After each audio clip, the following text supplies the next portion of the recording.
Hello and welcome to Filmfaker's Commentary with your friends from Supraliminal Films. This is the first episode of a brand new style Filmfaker's Commentary for those of you who are familiar with what we had previously done in the past.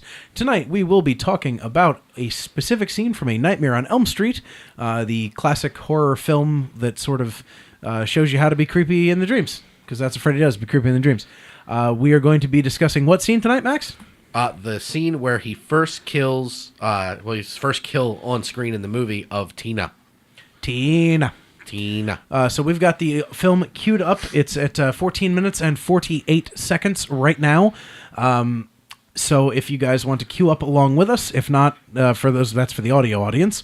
For those of you in the video audience, we have it queued up for you here, and we are going to get it playing right about nowish. There it goes. It is playing. So I really like this scene because it is, obviously, it's the first time you get to see Freddy in the movie, and all you've heard about so far is them describing him. So it's a super duper powerful entrance for a horror figure. Like, I feel like it's just like Friday the 13th, like you never see Mrs. Voorhees through pretty much the whole movie, obviously, because that's the deal, because it's a whodunit. Michael Myers, you see eventually, and you see him starting off as a child, so I feel like, you know what I mean, he becomes scary, but Freddy just starts out flat out frightening, and this is the first time you see him. Yeah. Though I feel like that's also a bit detrimental, because the first time you see him, he has, and we'll get to that here in a moment, some really fucking weird arms. It is very, very strange arms. I know the cinematographer did not like the arms, because they're essentially on fishing lines from people standing up on the alley puppeteering them, and he hated it. He thought it looked real goofy. I've always thought it looked First goofy. time you see him, he has a long arm, and the next thing he does is like runs like a, I don't know, like a maniac. midget, a maniac midget. 'Cause Right. He looks like a little person. But what he's demonstrating here is he has absolute power, and that he's just enjoying screwing with this poor girl. So far, all he has is the power to be Dalsim. Yep. Which is, I mean, that's a good power, right? That's a good power, yeah. If you could stretch, you would stretch. Yoga let's Flame. be honest. Yoga Flame.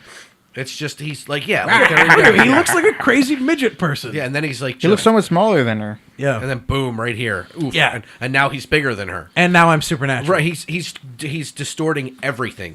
Time, space, I everything. love the choice of on-body, no Steadicam there. Yep. And the choice of Freddy being able to jump out from behind the Oh tree. my god, it's so scary. The first time I saw that, it scared the hell out of me, because I was not expecting him to pop out of a very tiny little tree. Mm-hmm. And he's just fucking with her the whole time. That's all this is. Look back and forth. So It's good. just him. He's just messing with. Seems like he's enjoying what he's doing, which makes it that much more frightening. Well, he's a pederast. I wonder if the goo was supposed to come out more, and that's why I kept looking back and forth. I was like, is this working? Why is this effect not working the way it's supposed to? And then the skull head face is great. So scary. And then you can see kind of the real like what's happening in the real world, quote unquote, not the dream world. But it's also the dream world because you see Freddy, and I love that because that moment when they're under the blanket, you see Freddy, and it's so disorienting, right? You don't know if he's going to pull off the blanket and Freddy will be there. Yeah. Oh, that effect is terrible. It is. It's just ugly. But this it looks like. Oh, it looks wonderful. I mean, she gyres and gimbals. It's so good. Hit you with your girlfriend. Hokey. That's a little hokey, but this from here just looks so good. Also, to the two of you who have done blood effects, why does the blood look like cheap paint?